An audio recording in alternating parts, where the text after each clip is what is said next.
Good morning, everybody. Welcome to the Meta Cafe. Grab your cup of coffee or your tea, sit back and relax, and let's chat about the astrology, human design, and the gene keys for the upcoming week. Happy Monday, everybody. And I'm so glad to be back home with you all. I had a great trip, wonderful people, wonderful time. And I see I've gone off air already because, yes, I'm just that good.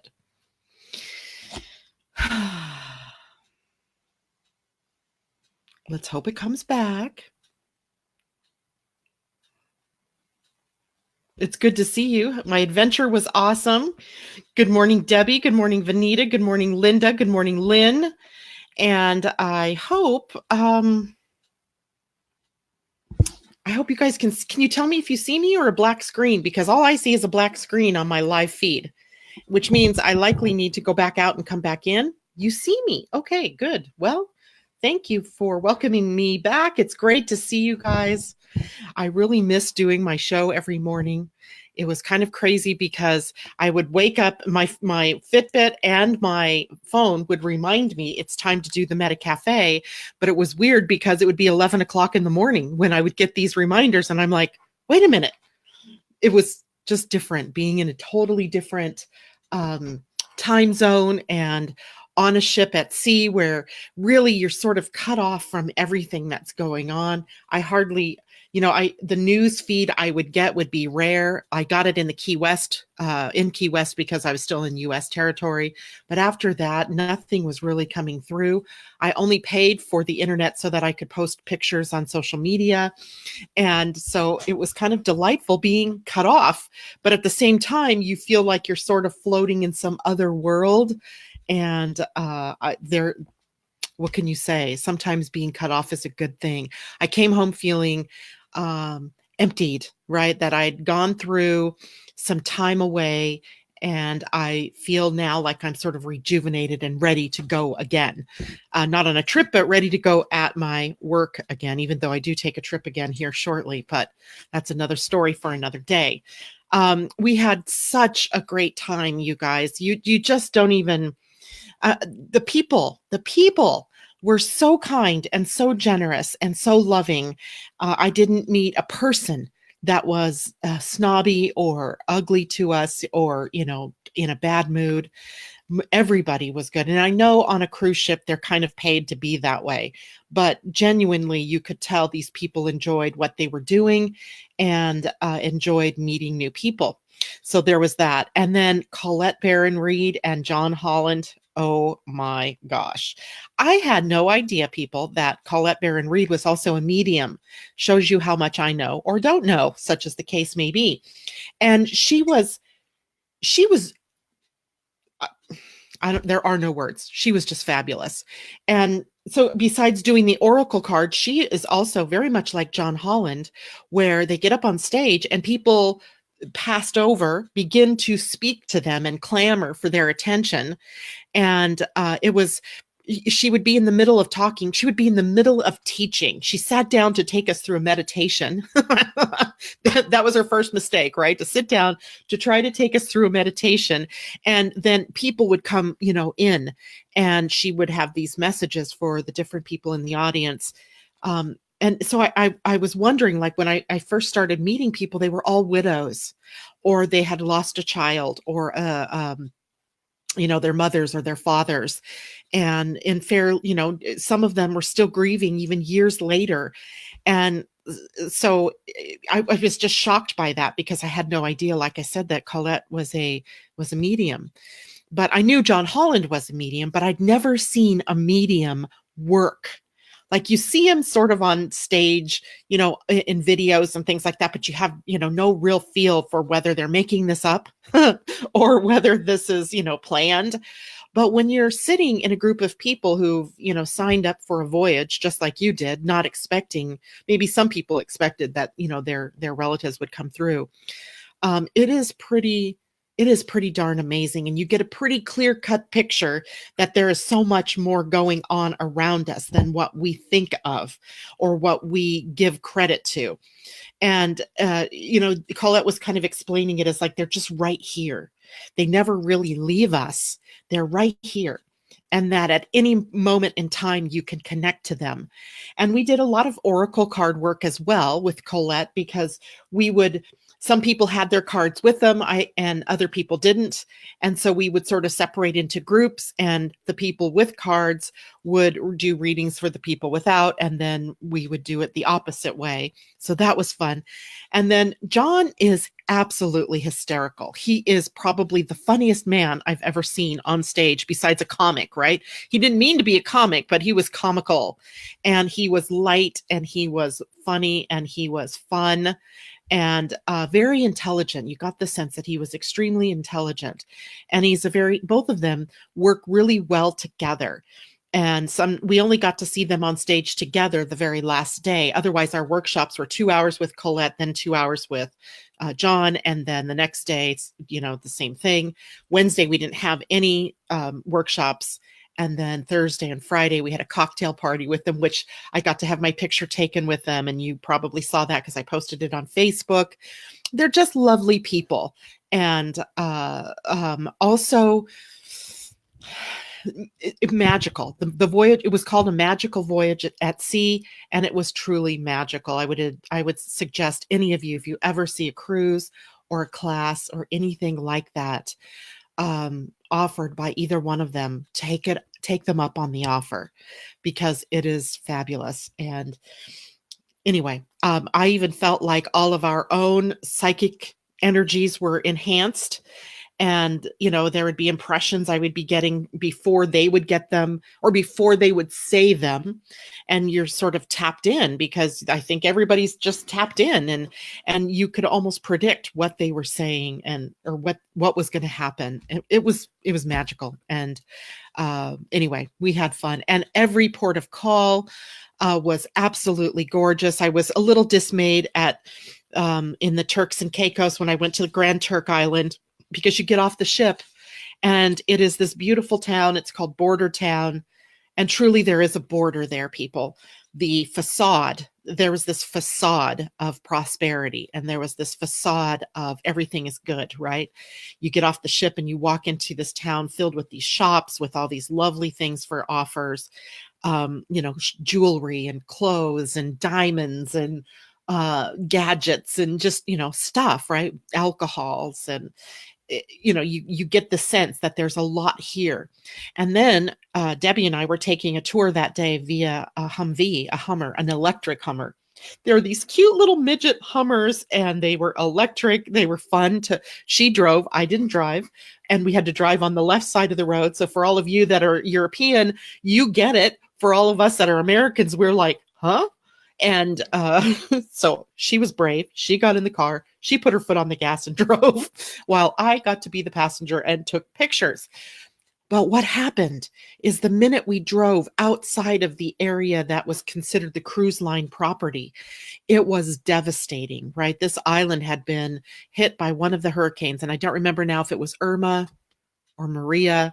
It doesn't really matter which one, because the rubble is still visible. There is trash strewn everywhere, buildings that they haven't even had an opportunity yet to bring down all the way. And it was a stark reminder that the reality of what these people live with is completely different from what you see when you're on a cruise ship and you enter port. Now, the exception to that rule was Key West. Key West is part of the US, was absolutely, just normal civilization. Even the Dominican Republic, which I thought was quite surprising, has that same sort of, you get outside of a certain perimeter and the landscape changes and the people's lives change, and not necessarily for the good. But it was beautiful. And the people, even though they, were living in such stark realities, were beautiful people. Our tour guide in the Turks was a guy named Johnny, and he said, Johnny Depp.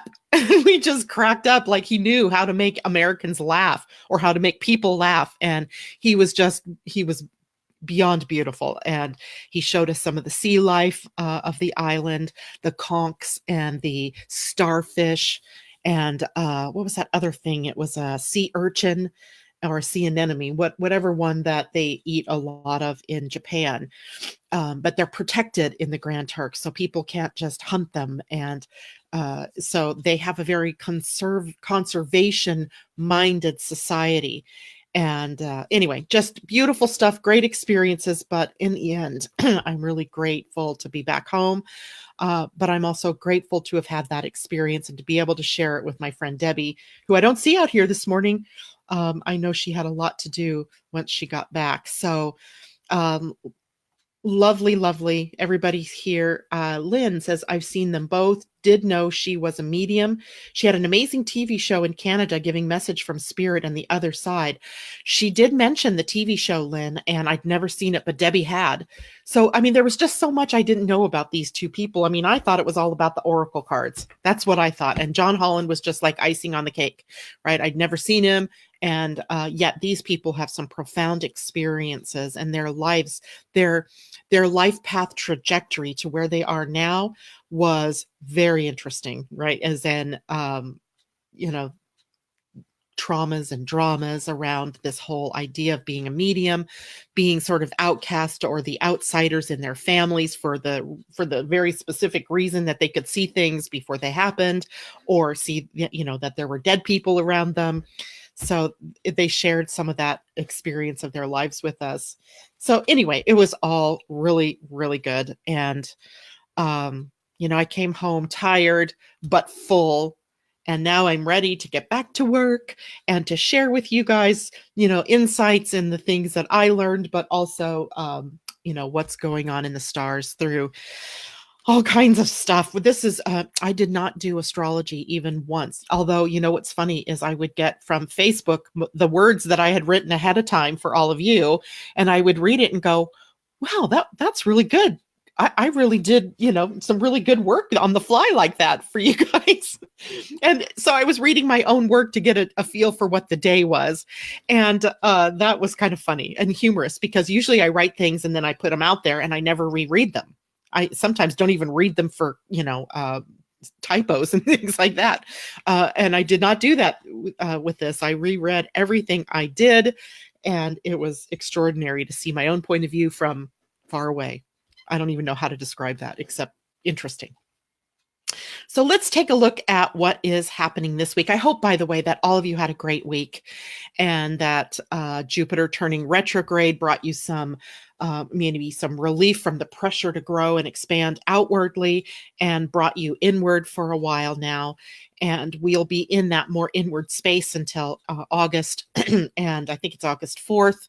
And so we have this opportunity now to go within and see what it is inside of us that is out of resonance with what it is that we are attempting to do in the outer world.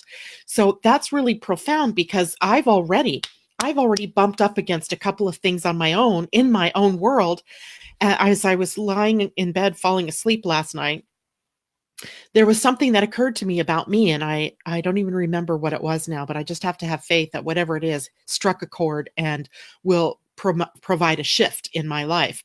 And it's that we don't always have to know what it is that is shifting and changing within us in the moment, because sometimes it's happening almost like you open the door and you invite it in, and then things are changing within you.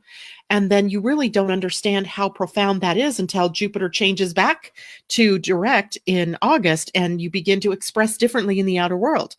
So we have this time period where we can move through a bunch of different things. So Asa is not in here with us this morning that I've seen yet, but that's okay. Asa always gives me permission to share. And I want to share something. Yesterday when I got home, we did the forum, which is for those of you who are in the membership. You can come to forum with your chart and your questions and get them answered. And yesterday she had a good question about Jupiter turning retrograde in her chart.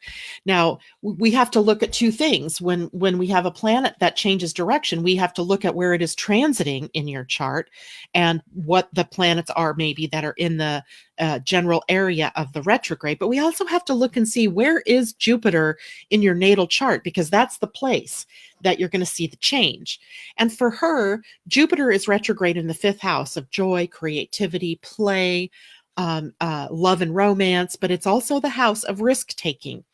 And she has Jupiter retrograde in her natal chart. So now's the time, right? When the retrogrades match up, when you have, let's say, a Mercury retrograde in your natal chart, and then Mercury turns retrograde, it's a really good time for you, right? That period of time becomes much more powerful in triggering communication and growth around communication. When Jupiter is retrograde in your own natal chart, there's a part of you that there's something in previous lifetimes or existences that you didn't master, and you come back with Jupiter in retrograde to remaster something or to complete the learning cycle. Perhaps, readying yourself for the next level in the Jupiter, or in your evolution of consciousness, let's say. So Jupiter retrograde in the fifth house is going to be about having to find more fun and play, as if this person spent way too much time in serious pursuits and forgot that there's love and romance and fun and play and childlike enthusiasm. And so her course set ahead for her is about finding more and more of that creative expression, finding those places within where she's been too serious, and where she needs to now make the shift in the inner planes, having faith in herself to find those creative outlets and to find those places where she can have more fun and play, where she can, kind of let down her hair a bit, if you will, and have some fun. So all of you actually have Jupiter retrograde somewhere right now, and it's in Sagittarius. So we're going back through the last several months of places where you've been growing in the outer world, where you've been seeking expansion.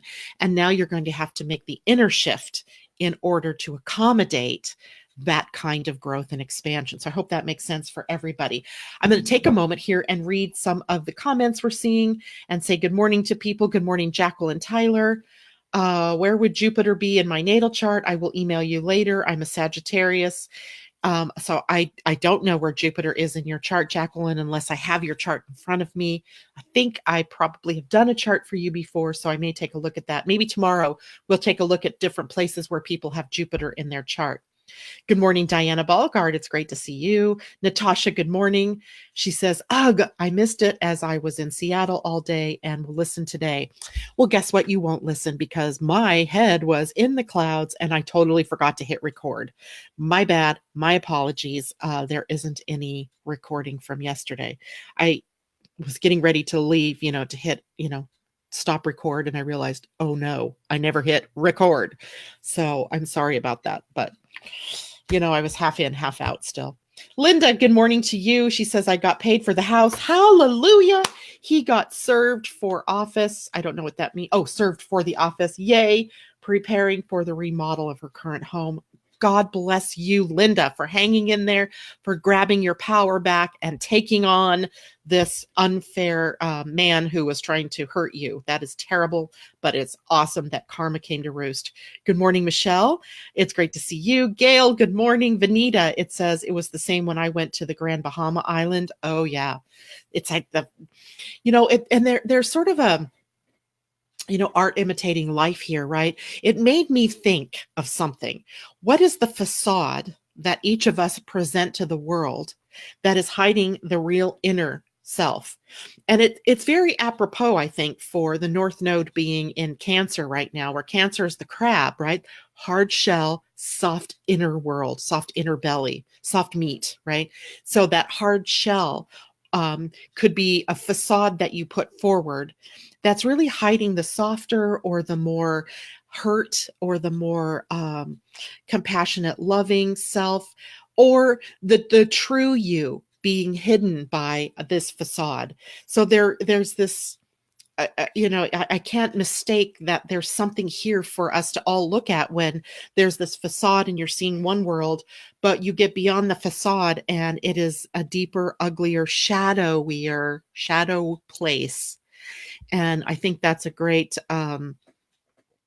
thing for us to look at, right, in our own worlds. What's the facade? What's the mask that you're wearing that maybe other people can see into you, or maybe you hide the true you from other people.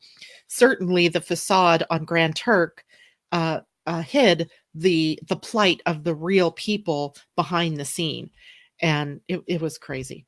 Colleen, good morning to you. Good morning, Suzanne Fulmer. Great to see you ladies out there. Lynn says, what is that? Must have been exciting to have so much time with them. It really was. And they did not make themselves very available to us as individuals outside of the time that we spent in workshop. And I get that. On one hand, I really get that because they're so sensitive and, so much is barraging them at all times, right? Colette shared with us that one morning she was in the bathroom and this woman's daughter came through screaming at her, "You've got to give my mom this message."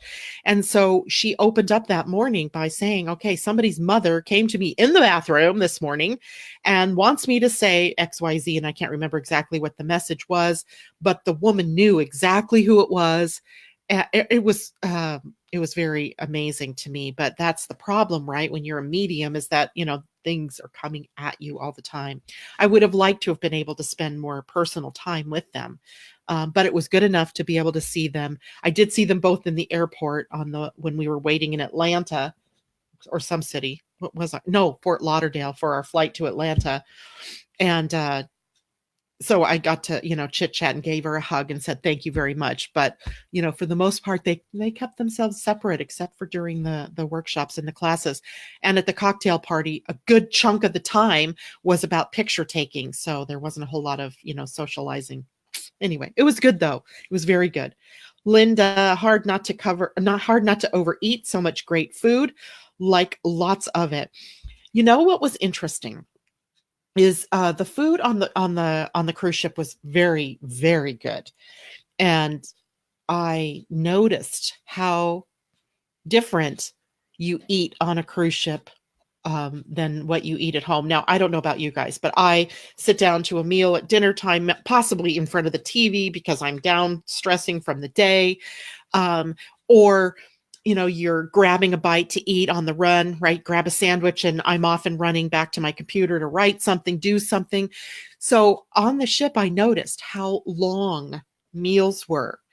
And, it begins with an appetizer and then maybe a soup or a salad if you've got that. And then your main meal comes and then there's a dessert and that's followed by, or coffee, tea, a cordial, things like that. So it's spaced out over the time. And literally dinner, if you ate in the dining room, was probably an hour to an hour and a half, right? By the time you got seated to the time you finished and were leaving.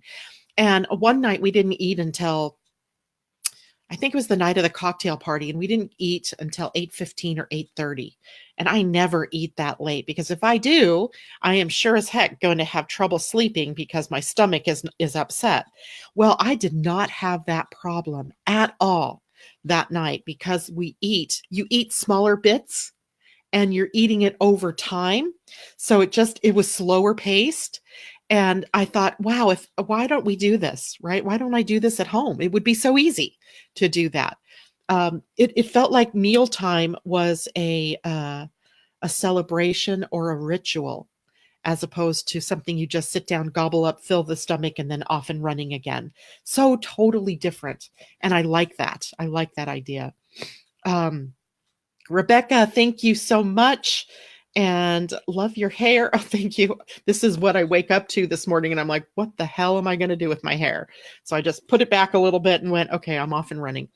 That's really a 5-minute hairdo. But thank you so much. And let's see, anybody else? Londa, good morning. Great to see you. And I'm glad you guys see me because I don't see me. That's perfect. Debbie Hedden, good to see you this morning. Ola says Londa. So I'm back to the beginning. Welcome back. Thank you. Thank you. So let's go on. Rebecca, it's really intense now when the moon is moving through Cancer with that heavy Capricorn opposition. Had a great release. Good for you. Today, the moon is actually in Virgo. While we slept, the moon moved out of Leo and into Virgo. And when I look at the energy overall for the week, and usually you can look at the beginning of the week and you get a kind of sense about where's the week going. And the preponderance of energy for the week is in earth signs. 10 different points or planets that I use are in earth signs, and 10 of them are also in cardinal signs. Cardinal is initiating energy. It's the energy of new beginnings. And here we are, though, in the slide down to the full moon on Friday, Good Friday, very early in the morning at the 29th degree of Aries. So we have a release coming, and we have a completion perhaps in the works. And we also have maybe aha or revelation moments coming as we move to the end of the week. And at the 29th degree, it could be very karmically linked. The sun will be at 29 Aries and the moon at 29 Libra. It may be in our relationships. It may be in the area of our lives where we experience the most conflict. And Linda, when you say, that you got this money release, this is comeuppance, right? There's karma here in this degree and the ending of something perhaps. But there's also the sense is, because this is very Capricorn energy for the week. I mean, the filter that we are working with as we begin this week is through the sign of Capricorn. And we begin the week here now with the moon in Virgo. So Earth, Virgo, Earth, Capricorn. So now it's down. What are the steps you need to take to finish something or to bring something into completion? Where are you in the grand scheme of things with something? And hopefully you're feeling a renewed energy of that. Maybe you can see the gold at the end of the path. You can see the light at the end of the tunnel, whatever the saying is that you want to go with, but you can feel it and it's right there. And hopefully that's urging you on to take the very concrete sequential steps you need to take to get it done. This is not mamby-pamby, airy-fairy sort of energy right now. This is very pragmatic, down to earth, goal oriented. Let's get her done. And I feel it. Like I'm just almost vibrating to this energy of getting to work and getting some things finished. And there's something really good about it. It doesn't feel like I have this heavy load or a burden on my back. It feels more like what we have this week is this opportunity to complete something. And indeed, the sun in your human design chart is at the gate of completion, at least through today and into all day tomorrow. So we don't shift into a different gate until the 17th, which is Wednesday. Hopefully I'm looking at the right calendar. Yes, I am. Forgot if I changed it over to April or not. So we have good energy with us to get things done. And the earth, remember, I believe I said this before I left, that for the next several weeks, the earth will be sitting at the gates of fear in the spleen. And the gate 32 is where she is sitting at today. It is the gate of endurance in human design. But the fear here is that there's a fear of failure, right? That we are not going to succeed, that all the work we are doing is all coming to naught.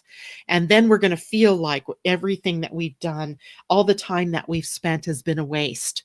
So I want you to refrain from that sort of energy. If you feel that fear, it is just a shadow and it isn't even true, right?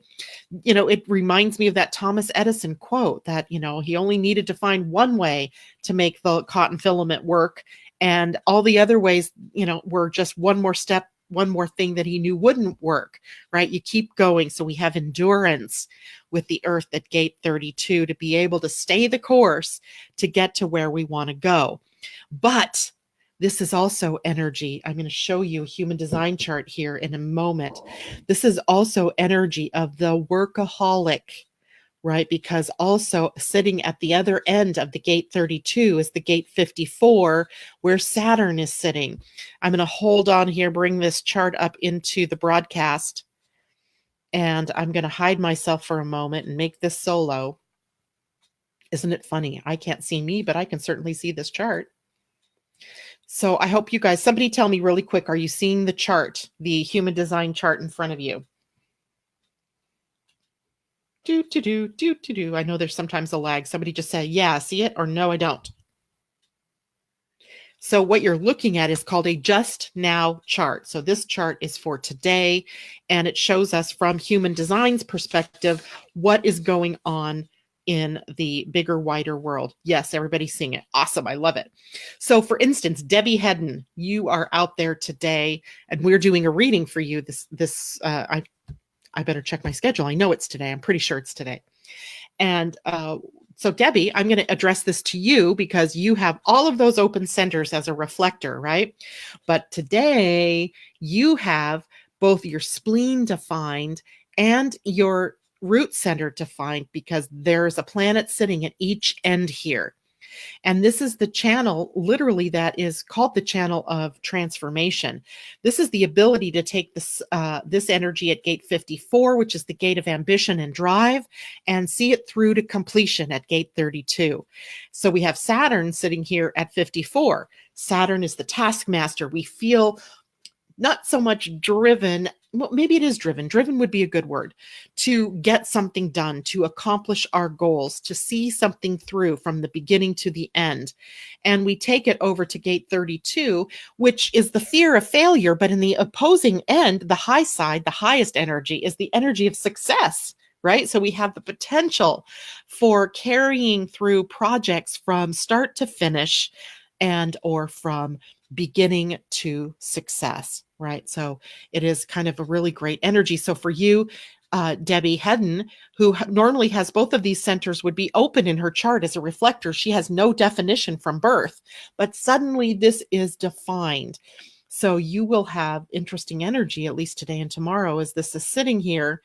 And actually for the last several days, where you may feel more compelled to get things done, to stick with something until you get it done, where normally you wouldn't have necessarily the energy for that kind of endurance or tenacity. Today you do.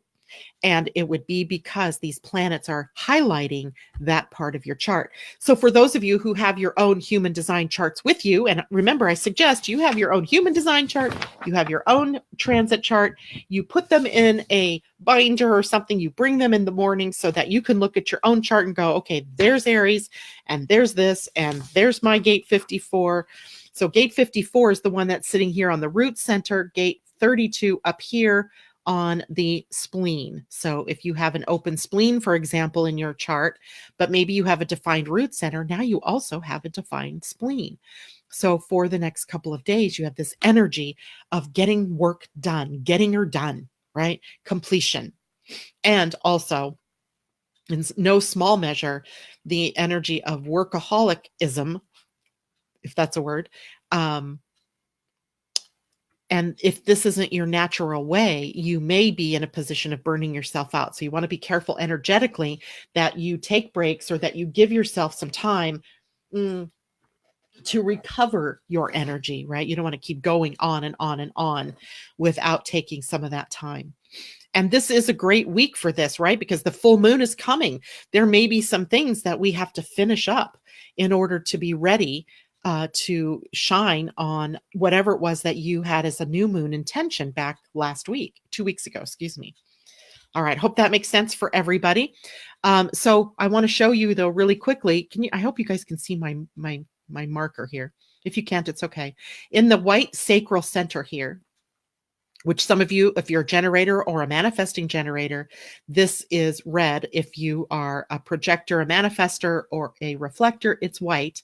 You now have gate 42 defined. And gate 42, this is an interesting gate because it's opposite end. 53 is the gate that starts things. These are the initiating energies, right? From the root, the impulse that jumps up and moves up to the sacral to get the work done that needs to get done. But at gate 42, you kind of come in halfway into a project and finish it, right? You don't necessarily come in as the initiator of the project, although you may have initiated your own project back at a certain time. but this is really good energy for coming in with fresh eyes and seeing what needs to be done in order to complete a project. So that can also be working in behind the scenes this week. Let's see, is there anything else really interesting? Note that Uranus has now moved to gate 27 right here. Remember, Uranus spent a lot of time at gate 3, which is a genetic altering gate in our human design. So he had been sitting there tickling our genes, tickling our DNA, kind of maybe setting the stage for a big transformation to come on the genetic level. Now he's moved on. He's now at gate 27, which is the gate of nurturing. This is the gate where we take care of one another. And let me hide this chart for a second so you guys, maybe I can do that and it comes back to me and you should be seeing me now. This is a really interesting setup we have because next week, let me give you the days, the 17th through the 21st. Is that the Earth? Yeah. So the 17th through the 21st, the Earth moves into gate 50, which is going to be at the other end of that gate 27. And so the entire channel of the divine feminine is in completion. So we have a lot of focus as we come into next week or later this week on that divine feminine energy. And it's the energy of nurturing. And I think it's interesting. The one news story that I saw was something about Trump threatening to release a bunch of immigrants into the sanctuary cities around the country. And I think most of those sanctuary cities are the one, I mean, he's doing it to be mean, right? This is a mean streak that he's showing here by saying, I'm just going to dump these people off in sanctuary cities. You guys love them so much. Let me give them to you and you guys can deal with this problem, which yeah. A 2-year-old in a man's body. I just don't understand this man sometimes. But here's the deal. What do you want to make a bet that in some small way that does happen? Because that whole channel is about caring for one another. It's very much tribal energy, but it's the feminine tribal energy. The we feed you, we teach you, we clothe you, we house you, we take care of you. We teach you how to be responsible for yourself and how to get your needs met. And that's the energy that we're coming up to as we get to the 17th through the 21st. So for each one of us, it is also the reminder of the divine feminine. Remember, the patriarchy screwed us over here for a while. It took us, launched us out into a completely different way of being because the natural way for humanity to be is about caring for one another. And, note when we get into an emergency situation, whether it's a hurricane, fire, flood, a terrorist attack, a fire, right? We come together and we help one another as a community, and all those differences that we may have in religion, in politics, or any of our differences sort of get set on the back burner for the time being, while the immediate need is to take care, to nurture. Well, that is our natural way of being. Right? This other part of us is not the correct way for us to be. The correct way for us to be is about caring and nurturing. And it's the divine feminine. And I tell you this all the time. The divine feminine lays down the laws. This is the commandment. Thou shalt love one another. Thou shalt take care of one another. We shall feed and clothe the children. We shall make sure the elderly have what they need. We shall make sure that the environment is clean and cared for, right? Those are the divine feminine laws. It is the masculine's energy to take those laws and put them into play to protect and serve. That is what the masculine does. The masculine energy is in the service of the feminine, but it's gotten flipped, right? And now it is so out of balance. The only way it's going to be able to come back into balance is for us as within each of ourselves to let that feminine energy come back. And I'm not talking about just women. I'm talking about the feminine energy of caring and loving and serving and teaching and feeding and clothing and enacting our values, right? That's what's got to come back. And when we all, male or female, bring that back, we're going to see the shift. And every time we have this channel defined, this 5027 defined, we are going to see more and more of that energy coming back in play. So that's up this week. Now, also, Venus is doing some interesting things this week. Whoa, I just got that feeling of being on a ship. I looked down and then looked up too fast. Woohoo, woohoo, woohoo. Venus this week is in a sort of, she's sitting at 23 degrees of Pisces right now. Later in the week, she's going to move out of Pisces and into Aries. But for the moment, she is sitting right between Pluto and Eris, right? So Pluto, what you could say the masculine energy of transformation, and Eris, Eris, Eris, the feminine energy of transformation, both have the potential for destruction. And Venus holding the space right in the middle. They're both, all three of them are sitting at 23 degrees of their relative signs. So we have Pluto at 23 Capricorn, we have Venus at 23 Pisces, and we have Eris at 23 Aries. Eris in Aries. So we have destruction, and we have Venus in the middle saying, live by your values, right? Compassion and love and embodying spirit. We talked a lot about that, by the way, this whole week that I was gone, about spirit and human, physical, the being connected and living from the truth of both, right? Embodying spirit. And that, I mean, that was a huge theme throughout the whole of the week, is that there is no spirit and separate human, that it is all together, right? That we're all in this, that we all embody spirit and the divine, right? And we are the embodiment of that divine. So those are some of the lessons indeed that Venus and Eris and Pluto will be bringing us, including, the square later in the week that Pluto will have to Eris. Well, right now, Pluto is square Eris. And so we have these two big transformational energies challenging one another, both some of the crash on the feminine side and some on the masculine side, changes that need to be taken seriously and moved forward, energy that's stuck that has to move forward. And the other thing that I find really interesting in this week as we move forward is the Black Moon Lilith, who represents our shadow side. She has been transiting through the sign of Aquarius.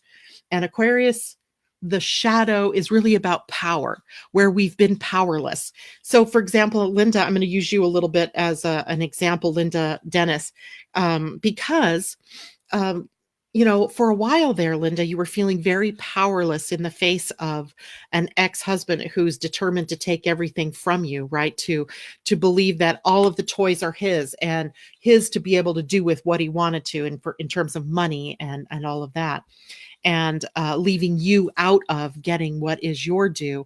And the tendency there for you would be to have felt very powerless in the face of that. Like, what can I do? And we're all in some way, with the Black Moon Lilith transiting through this part of our charts, feeling powerless somewhere. So it's our job this week to recall that power, bring it back in, right? Bring it back in. You're never powerless. And that's the lesson of the Black Moon Lilith. When we get to the full moon on Friday, she's engaged with this moon. Right. So the moon is across a sort of conflict territory, right? Karmic conflict, let's say, between the energy of Aries, ruled by Mars, and the energy of Libra, ruled by Venus, masculine Mars, feminine Venus. And we have the Black Moon Lilith there saying each of you have to recall your own powers. Right? The divine masculine has to reel in his power and express it in the right realm. The divine feminine has to reel in her power and express it in the right realm, right? Because right now it's crossed.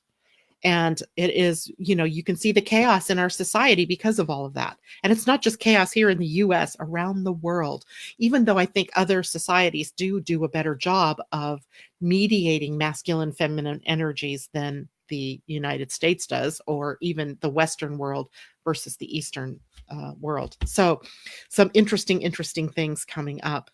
The full moon on Friday is also going to be with the sun conjunct Uranus and the moon opposing Uranus.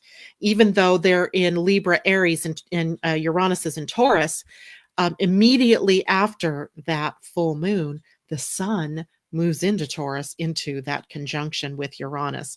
So, boom, change is upon us, right? It could be literally booms and bangs and things like that out in the outer world, but it could also be this inner ahas and these inner epiphanies that can really take us somewhere.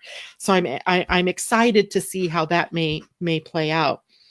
And let's see, the moon this week is running through Libra, Scorpio, Sag, well, Virgo, it's starting now in Virgo, Libra, Scorpio, and then very late on Easter Sunday moves into, is it that late actually?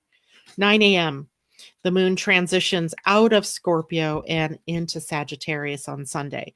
So Easter sunrise services will be Scorpion in nature, Scorpio in nature, which is passion, which is actually, very intuitive energy. So, maybe tap in at sunrise on Easter Sunday, even if you're not religious and this isn't a religious thing with you, but tapping in at the sunrise energy to see what it is that you might intuit or bring in through those clairaudience, clairsentience, all the clairs, right? So that might be a really good time for that tapping in. Let's see. Any questions? How is everybody doing out there? Good morning, Wendy. Good to see you. Linda, I lost my charts. They went by with a computer crash. Oh no. Well, we can get them again to you if you have another computer that we can get that. Vicky says, cool, you need that this week. Oh, yes. Lynn, I just did a quick chart on my HD app for an acquaintance and saw she had every center defined. That's always interesting. I've come across a few people like that who are always broadcasting energy. So a part of your human design is that there's this ebb and flow, right? Some of that energy is broadcasting your authentic energy, right? The defined centers or the ones that are colored in, you are broadcasting your authentic energy. The open centers are where you're seeking wisdom, where you are trying to tease out what's yours versus what's others, right? Those are the places where all this energy is coming in and it tends to get amplified, and then you can rebroadcast it, which would be an inauthentic way for you to be. But if you know this is going on, then what you do is you use that incoming energy as sort of an antenna to tell you what's going on with the people around you or with the world. The people that have a lot of openness tend to be very psychic, very sensitive to all of that energy. The people with them all defined, have only very few channels or gates through which they can do that same and gathering of wisdom. So they're broadcasting. They're some of those people that they have a mission, right? They're on a mission in this lifetime. And it's not everybody who has a mission has all centers defined, but you can sometimes tell somebody with all of that definition because they are full tilt out there doing, going, and seem like they're on a mission to accomplish something. Like they came here with, a blueprint that says, do this, and this, and be this, be this, be this. And that's what they do. But they can also be so headstrong and so caught up in doing that they fail to take in some of the other energies. They may run over other people inadvertently. They may be those people that are hitting their head up against the brick wall, right? And expecting a different thing to happen. What's the definition of insanity? But they have really beautiful energy. They help others fill in some of their openness. And as long as the other person can tease out what's theirs versus what's the other person's, then they are energetically linked to learning something about themselves or about the world. So we need both. But there aren't very many people with all of that defined. They're probably as rare as the reflector who has all of those centers open. So I hope that helps a little bit there for you, Lynn. What else? Linda, I don't understand the human design chart. Linda, now that I'm back home, I have a couple of weeks where I'm going to start really pushing out those 2 courses on astrology and human design. That should really help you since you're a member. but you can also go back to some of the material, some of the webinars that I've done. Maybe I'll post up some of that stuff for you guys today. The 3 keys to unlocking the power of your human design. And it was a recorded webinar. Was that a web? Yeah. And the 9 energy centers. Both of those were free webinars. I'll go back and see if I can resurrect those links for you all. And if I don't get to it today, I will try to get to that tomorrow. I'm still trying to reorient myself. I still have tons of emails to answer from people. Yikes. So it's just the way it goes. Okay. So any questions? Anybody have anything they want to share? Anything going on that is exciting that I missed? Tell me. Vicky. Oh, sorry. Those are ones I've already read. Anything back further? I'm glad you guys got to see the chart. Okay, Kathy, or Mimi, sorry. So spot on. As I looked, the Jupiter retrograde, I've chosen to slow way down in order to concentrate on creative techniques for the next several months. That's pretty cool, right? That's exactly what we kind of need to do, is that, when we are, Jupiter represents growth and expansion. It represents our faith in a higher power. It represents optimism and our broadening of our horizons. And you can't always do that in the outer world, right? That's kind of a fallacy. We think that growth is all about, the external, but growth is also part of the internal. And so you got to take some of those things you've learned in that outer world, take them in deeply at this point. You're taking these things in deeply. And remember, Jupiter sitting at gate 11. So this is about light, right? How do you now take what you've learned in that outer world and add more light, bring more light to it? That's the journey, right? Is to engage the light. Also, gate 11 in human design is also known as the idea gate. This is the gate when it's defined where people have tons of ideas.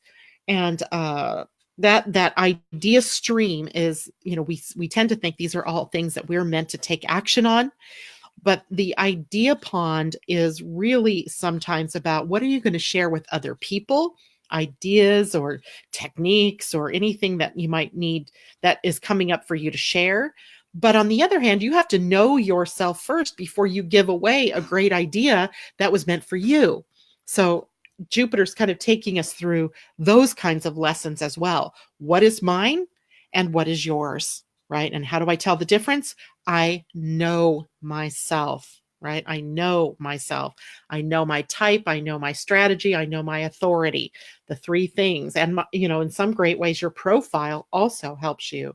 The profile down here where it says that you are a martyr heretic, or you are a role model hermit. All those things also somewhat help guide you into being you. And so you learn how to express the truth of who you are. Okay. All right. Anything else, people? Wendy, I'm having to use so much energy now, but also I'm so tired. Is there something I need to do? Wendy, the first thing I would suggest is you get your human design chart. I don't remember if I have done that for you or not. Take a look. I list everybody who's ever gotten one. I did send you a human design chart, and you were a generator type. So isn't that amazing how I did that, right? Because I am fastidious about doing that. A generator, which means that if you are trying to do everything, and interestingly enough, the moon yesterday would have been at gate 29, which is the gate of saying yes to everything. So some of you may have been committing yourself to death and saying yes to things that weren't correct for you. A generator only says yes to things that they're responding to in their outer world. And that means that any ideas you get or any ahas you get or anything in meditation that you get, if it comes up from within, you do not take action on it until you have something in your outside world that's a matching picture. I'm going to give you a great example. Once, a long time ago, not even that long ago, really, maybe a year ago, I had a thought. I'm a generator as well. So let me say that first. I had a thought to write a book, that I needed to write a book.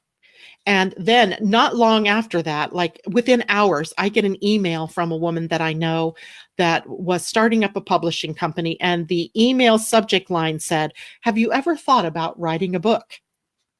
And I started cracking up because I had just had that thought, I should write a book. Now, if I had just decided to take action on it, that may or may not have been a success for me. Still hasn't been done, but that was still, that's the point, right? That then it showed up in my outer world, which should have been my cue. Yes, write a book. So I hope that makes sense. All the time, the world is doing that with us as generator types. And if you're a projector, you never do anything without an invitation. If you're a reflector, big decisions take 28 days of discussing with other people and looking at the reflection that they show you about your idea or about what you want to do. If you're a manifester, you're an initiator. You are really literally the only type that can have a thought and then take action without waiting. Now, that all depends too on your authority. So let me just put that little qualifier in there, because the authority tells you how it is in the end that you really make decisions. Big topic, Wendy, big topic. So, just hang in there, learn more and more about yourself, maybe join up to the membership group, and $13 a month, and you have access to this as I produce more and more material. It goes out there to that group first. That's because, Debbie, I forgot to do that yesterday. I will do that for you as soon as I get done here. So look for an email in the next, holy cow, it's 9:00 almost. Wow. All right. So Peggy Doyle, good morning. I feel this in the context of completing some prints I've been working on for 9 months. Yeah. Yep. All of this. So things may, you might be feeling, this is kind of how I'm feeling, like there's this arrow, right? And we're coming to this point, right? This point in time, a convergence point where the things on the outer world that you've been working on, the shifts from your inner world that you've been working on are all coming to this point. And it's probably a different point for everybody, and probably timing wise, a different point for everybody, but it's coming to this point. Things are converging. So going with the flow, right, of what is going on for you.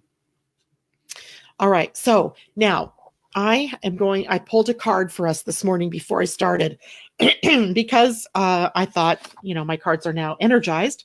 This deck, the spirit animal deck, and the wisdom of the oracle. I took both of those sets of cards with me, and they were with me every time I was in class. So they are now rejuvenated. Not that they were depleted, but I thought I would share that with you. The card I pulled for us for this week is Dolphin. And I'm going to bring that up here in the middle so you can see. Let me hide this. Where's my mouse? There we go. So here we go. Dolphin. And it says, Dolphin spirit, this and that are true, but it was in protection. It was upside down. So let's take a read here and see what that is. It says, when you most want to be acknowledged as right, in quotes, and see other ways as wrong, also in quotes, Dolphin spirit appears as a reminder that the story of your suffering and righteousness is a little more complicated than you are admitting right now. Let me tell you, those two words right there, suffering and righteousness, being right and others is wrong, or, the idea of wrong and right, that is very Jupiter and Sagittarius retrograde. So it's almost like the cards just knew, right? This is a message for us from Jupiter as well. Do you want to see things in black and white and be rigid in your ideas of what's correct and what is not? Release your rigidity and embrace the fluidity of life as you recognize the grays that remind you there are two sides to every story, an upside to each and a downside, and a blessing in every challenge. What you think is wrong may end up being right for you. So let Dolphin spirit soften your heart so that you make the best decision at this time, playing with the possibilities that present themselves. There you have it, right? So taking right action as opportunities present themselves, but using it according to your type, your strategy, and your authority. Yeah, and you know what? I'm going to pull a wisdom of the oracle too for us. So let's do that. Rebecca, that's awesome that you said that. So funny. So let's do it. Let's see.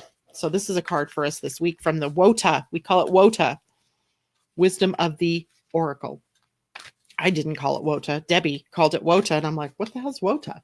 Wisdom of the oracle. And I'm like, oh, okay. And other people, even Colette called it WOTA. And you know what was interesting? A lot of the people that were there studied with call that Debbie did. I had never known that she did that kind of thing. Milk and honey is our card for the week. And oh, there's two, one other attached. Oh, chaos and conflict. So we have two cards from the Wota deck for us. One, milk and honey on top, card 51. So Suzanne Fulmer, it's a 6. And if you're out there to do the numerology, and that one is upright. And then chaos and conflict, card number 33, a master number this way. And it was upside down. So it's in protection. So let's take a look and see what that means for us this week. I have a feeling it means that in the end, the rainbow, right? The milk and honey card has the rainbow. And I have a feeling that there's a rainbow at the end of the week, but there may be some chaos and conflict that we got to deal with in between times. Typical week, right? So card 51, and that must be for further back. Wow, I can just feel the energy buzzing off these cards this morning. That's so fun. Okay, milk and honey. The essential meaning is the taste of prosperity, opportunities born of authenticity, nurturing abundance, trusting that your needs will be met. You've entered a sweet time in your life, enjoying the land of milk and honey that everyone wants to experience. It's an interlude that feels more languid than ambitious when all your senses are awake to the unlimited possibilities in the universe. These times are precious and only come when you're in your authentic zone, what we were just talking about, wearing the world as a loose garment, not wanting yet able to be nourished in ways both tangible and subtle. Abundance is an energy that you are a living part of. All your needs are being met. You are given the gift of nourishment in every form. Love it. Now, chaos and conflict upside down. It's a really kind of a cool card. And maybe tomorrow I'll tell you the stories of the roosters and the donkeys. Roosters and donkeys. Somebody remind me tomorrow to tell you about roosters and donkeys, or chickens and donkeys. Linda, I thought of you every day I was in Key West. Roosters and chickens everywhere. So chaos and conflict, card 33. In protection mode though, so 32, 33. Okay. The essential meaning of that card: disarray, being at cross purposes with one another, the tension of opposites, the value of chaos before order. So to me, this has more to do with the full moon, because the full moon is the tension of opposites, right? The sun, our personalities, our bright side in opposition to the soul or to the inner us. So outer versus inner, and not really versus, but, just in opposition to one another. The value of chaos before order. So in protection it is. This is an advantageous moment to restore order and recognize the opportunity for negotiation.